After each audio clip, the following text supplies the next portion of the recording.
Good evening. Yes, sir. Let me add a spotlight to you both. It's live on YouTube. Yeah, I'll be sharing my screen. Yes, Please let me know once it is visible. it's visible. So Alright. we have a timer of 10 minutes. Let me highlight the timer for you. I Sure. hope you could see the timer. Yes, I can. Okay. We start with the presentation.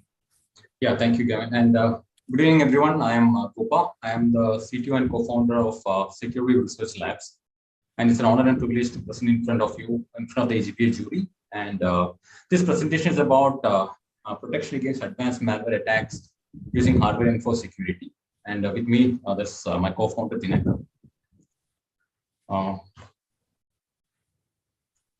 Coming to the problem statement and the market opportunity, the important factors that we believe calls out for a relook on how security is implemented today are one is the operating system vulnerabilities. So if you take the any of the general purpose operating system which are very popular today, whether it is Linux or Windows, these are monolithic in nature and they were not built with security in mind from the beginning.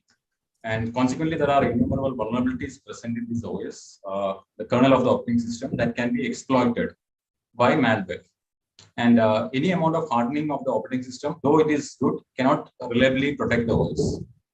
And coming to the embedded systems, even embedded systems now are becoming highly software defined, as we all know, with Industry 4.0, connected vehicles, etc. And hence, even embedded systems are increasingly becoming targets of malware attacks. And unfortunately, here as well, security is mostly an afterthought.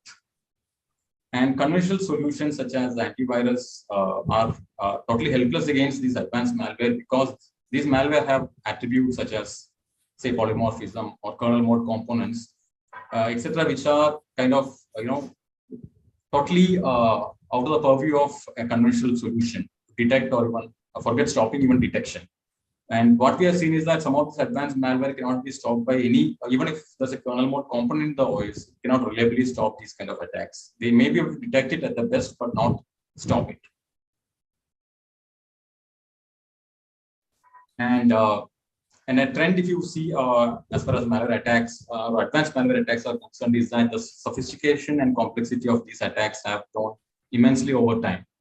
And again, the most sophisticated of all these malware is those that can attack the kernel of the operating system. As we know, the kernel, once the kernel is compromised, the whole system is compromised, especially true for monolithic operating systems. And kernel mode rootkits are the way to one very common way to attack the kernel of the OS. And once these rootkits get into the system, they hide not only their presence but also the presence of other malware. Consequently, the attacks can go on for a long time without getting detected. The rootkits can hide the presence of malicious files, processes, even backdoor connections as well. And an alarming fact is that it is not very difficult to get hold of a kernel mode rootkit these days. If they are available for a price in the dark web, there are also a lot of open source rootkits created by researchers and etc., which can be downloaded and created into a weapon by someone with reasonable technical expertise. In fact, there are instances of Linux kernel mode rootkits which are traced back to open source rootkit samples. And to summarize, compromising the kernel gives the attacker basically godlike powers of the system, and the threats from kernel mode rootkits are something to be taken very seriously. So, coming to our solution, we have named the hardware info solution to counter kernel mode rootkits as CHESS. It stands for configurable hardware info safety and security. And the key element of CHESS is a secure hypervisor that we have built from ground up and is based on the principles of zero trust. Now, as the hypervisor exists outside the OS, it's a type 1 bare metal low footprint hypervisor. It does not have the limitations of the security solution that are part of the OS, and hence can protect systems from even kernel mode. And the threat detection is completely behavioral based. We don't use any signature based detection technologies. It's purely behavioral based. And the architecture of CHESS is highly customizable, because we realize that the use cases are varied. Hence, there may be, we have defense installations requirements which are highly customized to tune to their needs, as well as private installations. So the basic architecture itself is such that it's highly customizable and can suit multiple industry verticals. We have filed a patent, and a few others are in the pipeline. I will come to that in the next slide. And considering the need to have a single pane view in case of larger deployments, the architecture supports easy integration with custom or third-party centralized monitoring solutions. We have open API-based interface for that. So on the intellectual property side, so we truly believe the need to build indigenous solutions against this advanced malware, considering that any dominant cyber power have indigenously built solutions, and also imported cyber products are not always reliable with the possibility of backdoors. So Secure Harbor is completely built in-house without leveraging any open source or proprietary software. We have applied for a patent in the Indian Patent Office. We have 3 more in the pipeline. They are listed here. And coming to the potential of chess in the future, since as our architecture caters not just to endpoint but also to embedded devices as well, we believe that there's a huge potential here for a variety of digital assets ranging from handheld devices to laptops, desktops, and even cards, routers, switches, etc. On the competitive analysis side, the key features that we considered while architecting the product are: one, the capability to defend against kernel mode malware. Second is the suitability across both endpoint and embedded segments. And third is how customizable the product is, considering the various type of industry segments the product can cater. And based on our evaluation, we are the one who actually fits into all these 3 features in a single product. And on the industry overview, of course, it goes without saying that cybersecurity market will continue to grow. Now, industry has recognized the need to protect systems against advanced malware, not only in typical IT installations, but also in the embedded world as well. So, as we can see, the rootkit market as well as embedded security market is showing a good growth potential, and we believe we are well placed to tap into this. On the traction side, IIT Madras recognize the value of hardware infrastructure solution, and we are integrated with IIT Madras, and we are building the solution for Shakti microprocessor families. We are also part of the Digital India RISC-V program, which is created by CDAC and IIT. I mean, the defense world, we have seen Navy as the first mover in this direction, and we have been shortlisted in the IDEX program of Navy for building secure platforms. We are also at various stages of engagement with the Indian Air Force, NFSU, BSC, etc. On the private front, we are working with an industrial IoT provider in Chennai to build a complete IoT security stack. And we are also integrating the kernel protector part of chess with a data protection provider for providing holistic OS security. We are also working with Incore Semiconductors, who are the pioneers of the RISC-V revolution in India, and we are collaborating to build application-specific hardware for the users. Coming to the social impact, we believe that it's not just big corporates that are affected by cyber attacks, as we know, but the common man too. And the impact of these can be truly devastating. Especially now, if you look at, there are various instances of rootkits infiltrating the bank networks, ATMs, etc., stealing money, credentials, etc. And there was a very famous rootkit called K-Tap, which was present in the ATM machines for probably years altogether before getting detected. Coming to the national security, as we know, it's very common for in cyber war for rival nations to attack the critical infrastructures of the nation, and there is a scope of a lot of panic and anxiety if these kind of installations are left unguarded from advanced attacks. So we believe that we can work with the defense segment. We have already started that path to protect these critical infrastructures. On the innovation side, we believe there's a huge innovation potential in this product, and with time we can build a strong technology environment, providing opportunities for deep technology work for the very capable workforce that is available in the nation. So yeah, that brings us to the conclusion of our presentation. Once again, thank you for giving us this opportunity, and we are now ready to take questions that you may have. Thank you. Thank you. We're open for questions now. We do have a question from Mr. Bhupendra Singh. Yes, yeah. please. Hi, Mr. Gopa. This is Bhupendra. Hello, sir. Hello. So I would like to ask about what are the operating system flavors covered under chess? So right now it is only Linux, various variants of Linux, Debian, Ubuntu, CentOS, and Bharat operating system BOS. Okay, so embedded operating systems are also covered here. So we have protection for customized Linux kernels, like something that can be downloaded from kernel.org and can be built. So yeah, in that way, yes. And we are going forward, we'll be protecting on the embedded world, we are looking at RTOS as well. So that product is in the pipeline, or rather, we are building it, but not released yet. But yes, definitely we are looking for that. Okay. Thank you. Thank you. We do have Because rootkit, you talked about the rootkit infections and all, because that is prominently happening to the end user segment, which is moreover in the Windows environment. So we should definitely look into that area as well. Yes, sir. So Windows, there is a virtualization-based protection for the Windows 11 called VBS. So we are seeing now how we can complement that rather than having a conflict there. So yeah, but yeah, you are absolutely right. Windows is a huge. Thank you. Thank you, sir. Thank you, sir.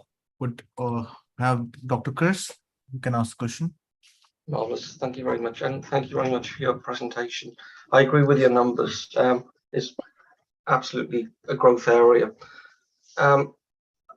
What I would like is, if you could, a brief explanation what differentiates your product from intrusion detection systems and HIDs and SIDs and HIPs, or how it blends with it. I wonder if you could do that. Yeah. Thanks, so, Dr. shall I take that question? Sure, Dinakar. So, sir, actually the solution, the biggest difference between the other HIDS solutions and our solution is that we are going to sit outside the OS rather than as part of the OS. So because of this single feature, we will not be the malware will not be able to bypass the presence of HIDS, and moreover, our product is not detectable from any of the components which is running in the operating system itself. So that's the biggest differentiator. All we do is that we use the operating system's functionality to just raise the alerts. Okay, the protection is always implemented in the layer below, which is running at a higher privilege level than the OS itself. Gopal, you want to add something? I think that covers, unless there are any further questions from doctors on this. Could I answer your question, doctor? Yeah, just I'm a tiny bit confused. It might just be me. So what you seem to have been saying, just to me now, was that in addition to the hardware solutions you're building, producing, that there's an operating system that sits beneath or around, or how does it work? Actually, our solution is completely a software solution. We are leveraging the hardware extensions of the processor to add additional security, which is our stack is going to run at a higher privilege level than that of the OS itself. So we have a small software stack which is sitting between hardware and the operating system itself. I think maybe you're familiar with it's a type 1. Yeah. So it's a type 1 bare metal hypervisor, but with a very small footprint, and it virtualizes only the security critical components of the system. So it's a very small footprint hypervisor meant for security. Okay, thank you. Thank you, sir. Thank you. Exploring other questions.